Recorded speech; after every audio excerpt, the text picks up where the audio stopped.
ദൈവത്തിന് സ്തോത്രം.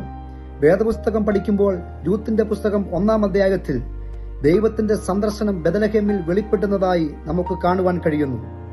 മോവാബ് ദേശത്ത് നവോമി പരദേശിയായി പാർക്കുമ്പോൾ കേൾക്കുന്നൊരു വാർത്തയാണ്, തന്റെ സ്വന്തം ദേശമാകുന്ന ബെത്ലഹേമിനെ ദൈവം സന്ദർശിച്ചിരിക്കുന്നു. ഏകദേശം 10 വർഷത്തിലധികമായി ബെത്ലഹേമിൽ വെളിപ്പെട്ടു നിന്ന ഒരു വലിയ ക്ഷാമം.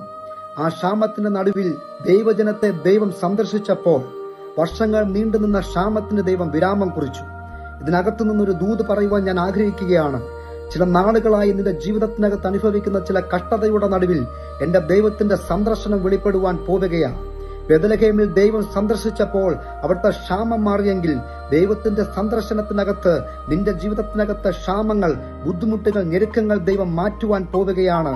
വിശ്വാസമുള്ള ദൈവജനം ഈ ദൈവശബ്ദത്തെ ആമേൻ പറഞ്ഞ് സ്വീകരിച്ചാട്ടെ. ഈ വചനത്താൽ ദൈവം നിങ്ങളെ അനുഗ്രഹിക്കുമാറാകട്ടെ.